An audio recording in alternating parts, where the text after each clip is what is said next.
Hello out there. This is Janet Savage, Master Hand Analyst, and I'm here today to share another of the many gifts markings that can show up in a person's hand, and we'll see if you have lines of genius.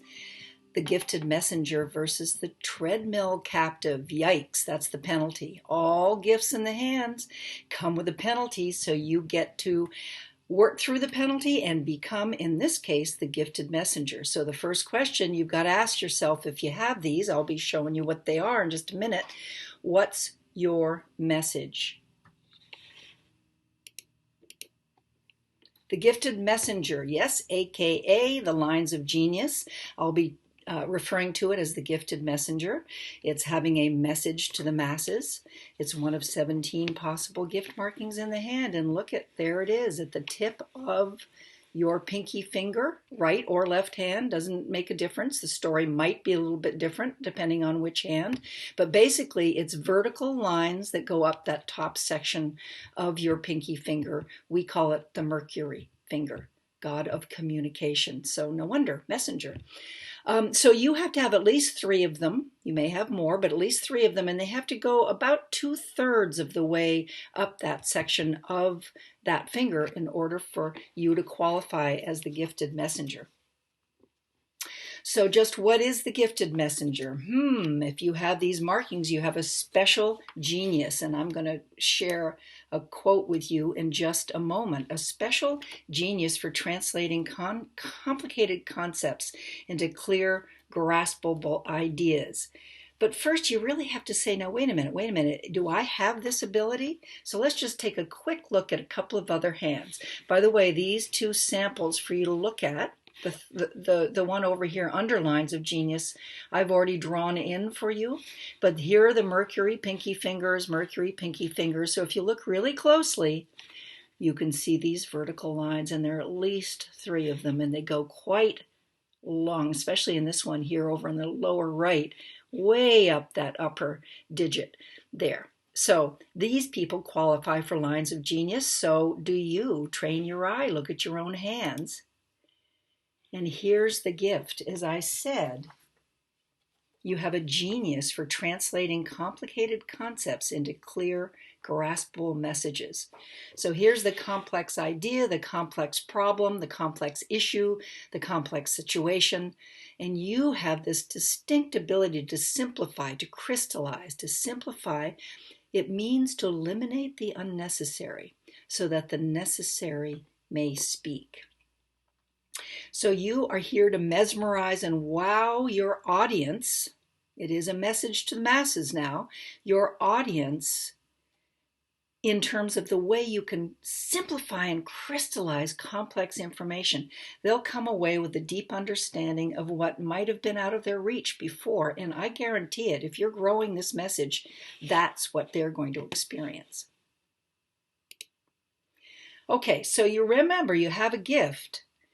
And if you're not using it, in this case, finding, honing, and sharing your message, then you get to experience the penalty. And I'll be talking about that towards the end here. This is true for every gift, but this one in particular is about being on a treadmill and going nowhere fast. But let's look at the upside possibilities and how you get there. What's the good news? What would be possible careers for somebody who has lines of genius?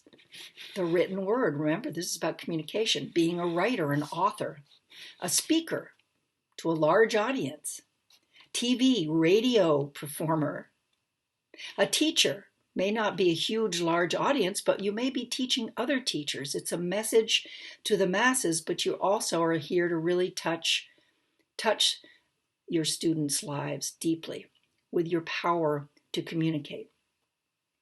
And then there's the power to persuade. And you think about persuasion, maybe sales. Yeah, you could probably be a good salesperson, but it's mostly about persuading people to find their own voices and to claim their own message. So that would be the power to persuade. And those are just some possible careers for people who have this. And boy, do I have lots of stories about people who have brought their message into the world. It's very exciting. Aha. So now we have 3 steps to become the gifted messenger. Or let's get to the next level of maybe bringing a message to a larger audience.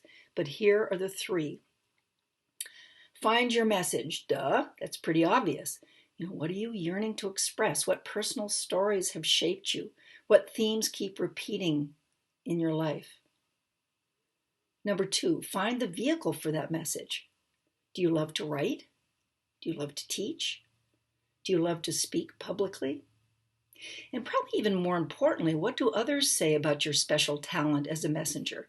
Bet you there are a lot of people saying, boy, you should really, put that information in a book. Oh, you should really go and teach at a college or whatever it might be. But listen to what others have said. And number three, you got to take action. Set intentions for focusing on the message. Just do it, practice it, and do it some more. Because if you don't,